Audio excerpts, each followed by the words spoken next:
Merci Nathalie et bonjour à toutes et à tous. C'est pour moi aussi un grand plaisir de vous accompagner avec Olivier Molini durant ces quelques jours de travail et d'échange.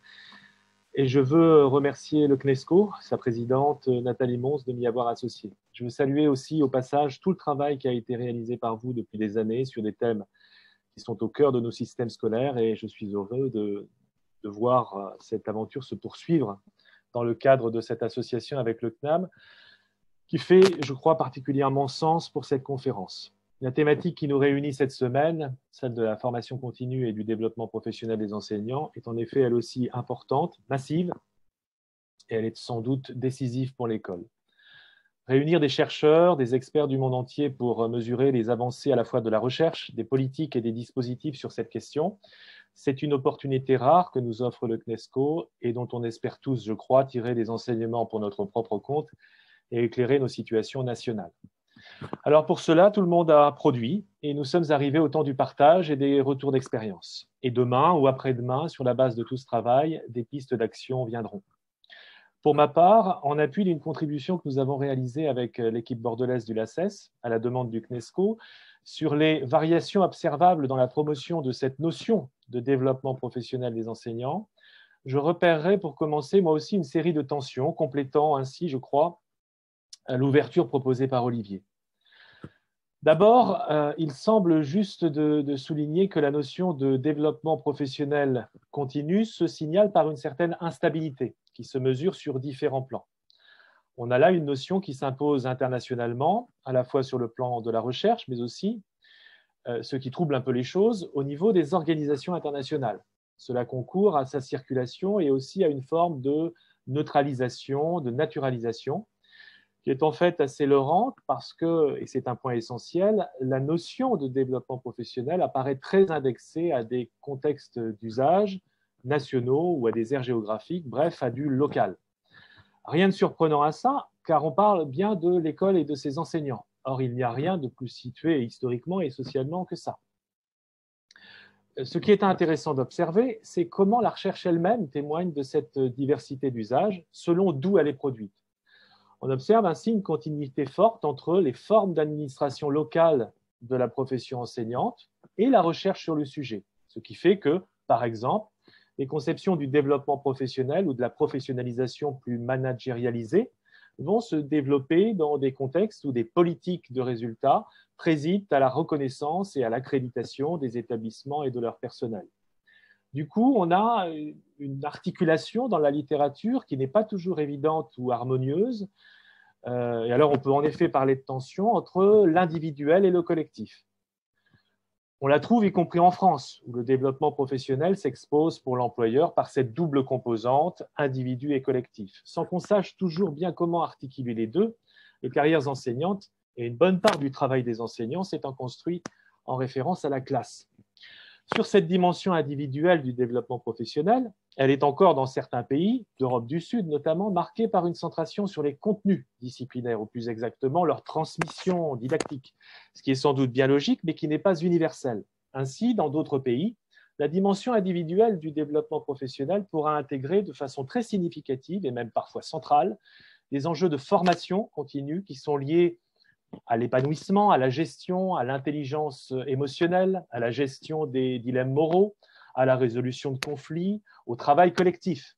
Toutes choses qui ne sont évidemment pas absentes en France, mais qui n'occupent pas la même place qu'ailleurs. C'est ce qu'on observe. À l'opposé, dans certains pays, l'individuel apparaît clairement plus au service du ou des collectifs, des établissements. C'est le cas notamment dans des pays comme les États-Unis, la Grande-Bretagne, mais aussi des pays d'Amérique latine comme le Chili, le Brésil, dans lesquels les politiques en direction des enseignants sont très marquées par un modèle libéral et managérial. L'enjeu est alors moins le développement véritablement de l'enseignant au sens de son épanouissement professionnel ou de son bien-être que sa valeur ajoutée dans les performances scolaires des élèves. On pourra alors parler d'une régulation du développement professionnel par la performance individuelle ou collective d'ailleurs.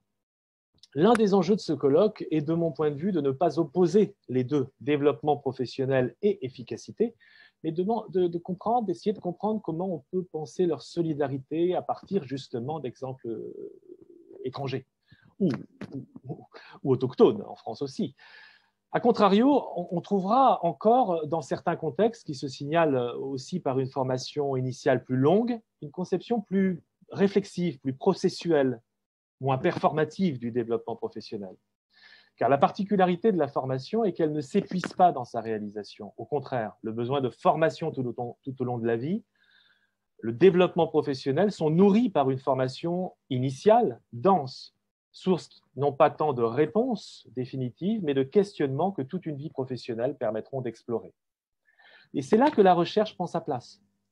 D'une part, et qu'un collectif de formation, un collectif de délibération, d'autre part, qui qualifie ce que Andy Hargreaves a appelé un professionnalisme collégial, s'épanouit à travers la co-formation, le mentorat, la coopération, non limité donc à un apprentissage organisationnel.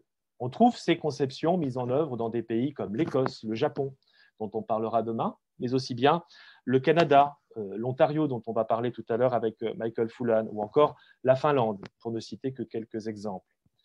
Reste enfin la tension de ce que je voulais simplement évoquer entre le formel et l'informel, en lien avec ce qui précède. J'ai évoqué à l'instant une tension entre l'individuel et le collectif comme deux dimensions de l'activité enseignante assez séparées, induisant en somme que le cœur de l'activité enseignante ne serait pas le collectif, mais la classe. La vérité est qu'on construit cette tension sur la base d'une conception de l'activité enseignante comme travail cellulaire, pour reprendre la formule de Claude Lessard. Et il se trouve que l'engagement des enseignants dans le collectif reste assez marqué par cette séparation. Les dimensions collectives de l'activité, qui sont cependant essentielles, demeurent toujours relativement informelles ou considérées comme périphériques, parfois même distractives du cœur de l'activité. Or, là encore, c'est très lié à des missions, à des expertises, à un contrat entre l'enseignant et la société, autrement dit à l'empan de l'activité des enseignants dans différents contextes. Et cela varie considérablement selon les pays. C'est donc plus un effet d'optique qu'une composante universelle. Et il va de soi que cela impacte la nature des actions de formation. Ainsi, certains pays, Olivier le rappelait, inscrivent de façon très formelle et de longue date l'apprentissage collectif, participatif, l'engagement dans la communauté professionnelle, ou plus largement encore la communauté éducative, comme une des dimensions à la fois formelles et évaluables de l'activité des enseignants. On voit cela en Allemagne, en Angleterre, et aussi en Asie, à Hong Kong, à Singapour, dont on parlera demain, et dans lesquels d'ailleurs la formation continue n'est pas obligatoire, et cependant le taux de participation à ces actions est considérable. De façon assez liée à ce qui précède, j'en arrive à mon second volet, celui des rationalisations qu'on peut identifier dans la littérature, la recherche sur le sujet. Alors, attendez, parce que là, j'ai perdu...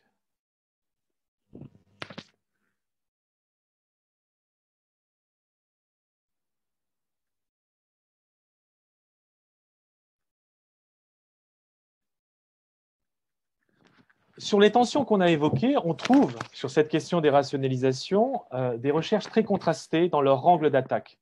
Par exemple, sur le volet de l'articulation entre l'individuel et le collectif, on voit toute une littérature de recherche à mi-chemin entre la description et la prescription, ce qu'on pourrait identifier comme une littérature d'accompagnement qui relie volontiers développement des enseignants, développement de l'école, ce qu'on appelle school improvement, school development. Des recherches qui sont intéressées par l'éthos des établissements, les systèmes négociés de valeurs et de normes qui s'y déploient et qui, lointainement, peuvent nous faire penser à l'effet établissement qui a été travaillé dans la francophonie dès les années 80, par exemple à travers les travaux d'Alain Léger ou plus récemment par des chercheurs comme Vincent Duprier ou Xavier Dumay.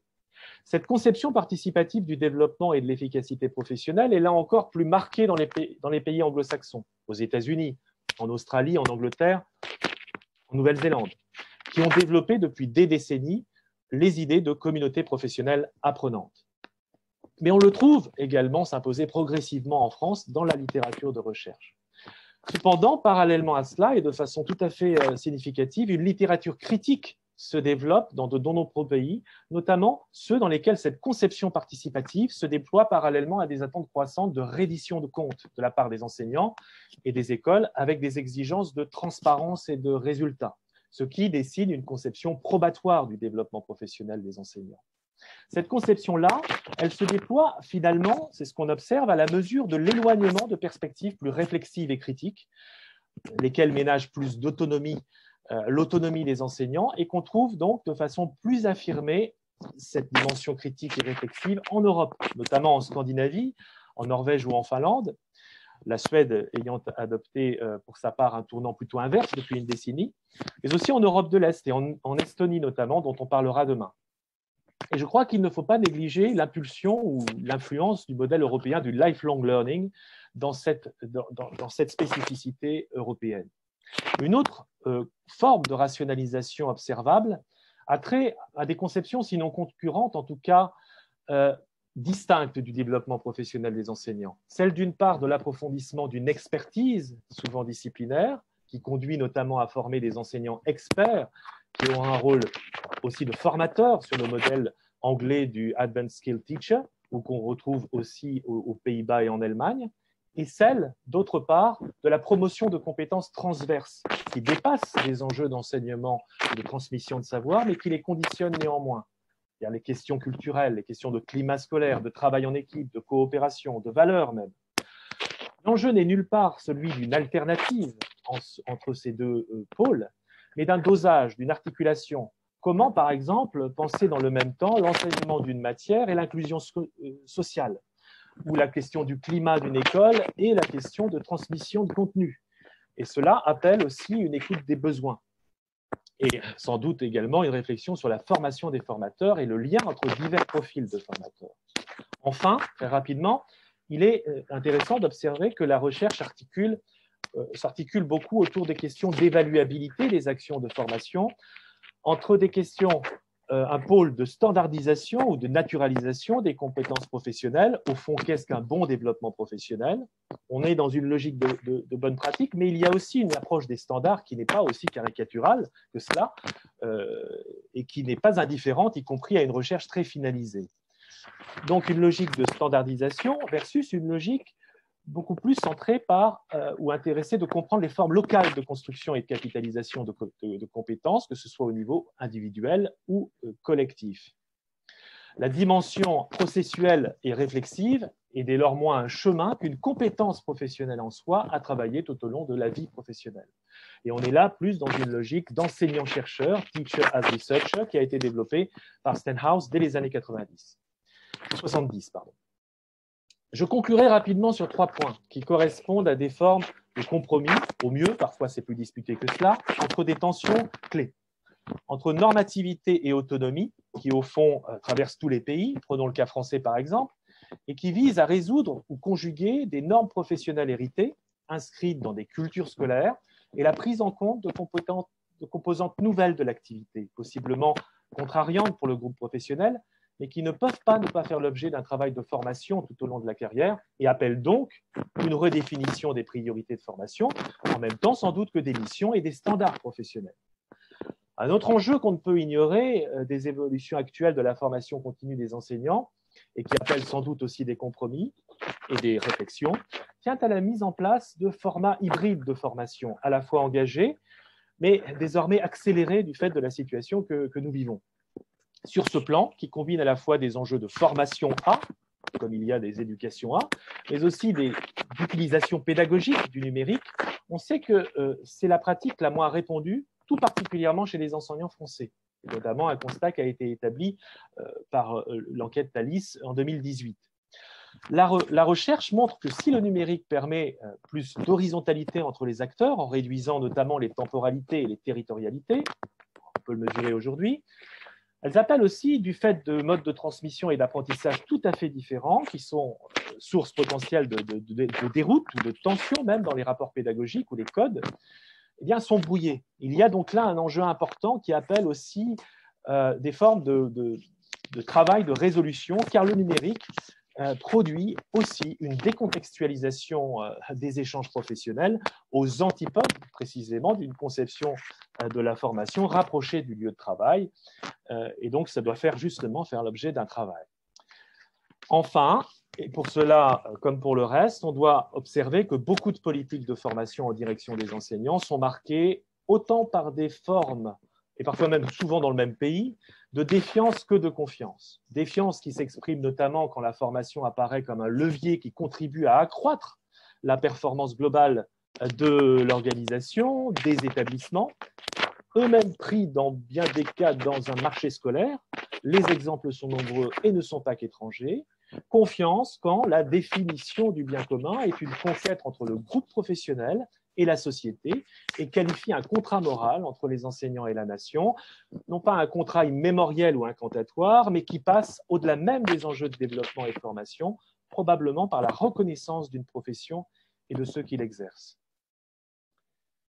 Je vous remercie, je vous souhaite une bonne conférence et je redonne la parole à Nathalie. Merci beaucoup à vous deux. Je crois que là, on voit finalement toute l'enquête qu'on va devoir mener pendant cette semaine de la formation continue. Donc, il y a de très, très, très nombreux dossiers finalement sur la table pour arriver à des recommandations. Donc, nous poursuivons cette plénière introductive avec donc une intervention de Michael Fullan. Je le disais, Michael Fullan est professeur émérite à l'Université de Toronto et il a été très longtemps conseiller spécial du Premier ministre Dalton en Ontario de 2003 à 2013. Donc, finalement, il va nous apporter un point de vue de chercheur, de responsable d'établissements d'enseignement supérieur, mais aussi d'un homme qui a été de plein pied dans les politiques éducatives en opérationnel. Donc, nous avons donc en live Michael, mais nous allons d'abord écouter sa vidéo et puis après Michael se prêtera aux questions-réponses à la fin de la session. Donc Michael, vous allez avoir l'expérience très difficile à supporter de voir sa propre vidéo.